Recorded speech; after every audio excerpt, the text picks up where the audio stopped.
Hi friends, நான் Lakshmi. Welcome back to my channel. இன்றைக்கி கிராமத்து சுவையில் கருவாடு தொக்கு தான் பார்க்க போகிறோம். இது சாம்பார் சாதம், தயிர் சாதம், பழைய சாதத்துக்கு ரொம்ப அருமையான காம்பினேஷன். ரொம்ப சிம்பிள், 10 நிமிஷத்தில் ரெடி பண்ணிடலாம். இதை வந்து நான் இன்றைக்கி வாழை மீன் கருவாடு வச்சு ரெடி பண்ணியிருக்கேன். எப்படி செய்யலான்னு பார்க்குறதுக்கு முன்னாடி நம்மளோட கேஹெச்கியூடி சேனல் ரெசிபி சப்ஸ்கிரைப் பண்ணிக்கோங்க. பக்கத்தில் இருக்க பெல் ஐக்கானையும் கிளிக் பண்ணிக்கோங்க. ஃபஸ்ட்டு இதுக்கு ஒரு கடாய் ஹீட் பண்ணிவிட்டு அதில் ஒரு 1.5 டீஸ்பூன் அளவுக்கு எண்ணெய் சேர்த்துட்டு நான் வந்து ஒரு 6 துண்டம் போட்டிருக்கேன். கருவாட்டு துண்டம் அதை நல்லா வந்து சுடு தண்ணியில் நல்லா வாஷ் பண்ணிவிட்டு நல்லா சுத்தமாக க்ளீன் பண்ணிவிட்டு அதுக்கப்புறம் வந்து சேர்த்துக்கோங்க. ஏன்னா உப்பு அதிகமாக இருக்கும். ஜஸ்ட்டு ஒரு 2 செகண்ட்ஸ் மட்டும் ரோஸ்ட் பண்ணால் போதும்.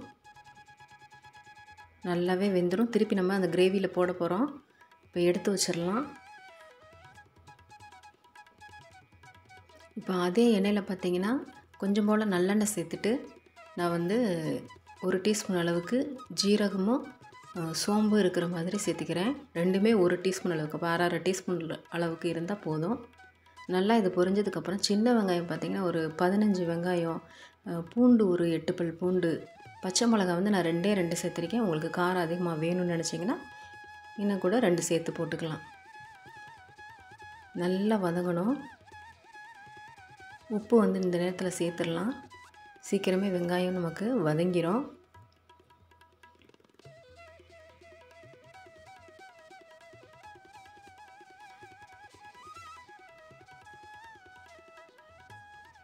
ஹை ஃப்ளேமில் வச்சு வதக்காமல் மீடியம் ஃப்ளேம்லேயே வச்சு வதக்குங்க.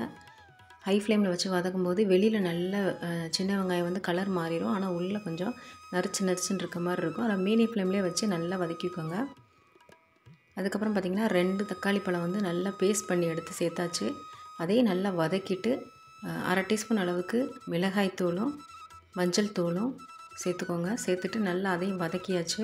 புளி தண்ணி பார்த்திங்கன்னா நெல்லிக்காய் சைஸ் அளவுக்கு புளி எடுத்து அதை நல்லா கரைச்சிட்டு சேர்த்துக்கலாம்.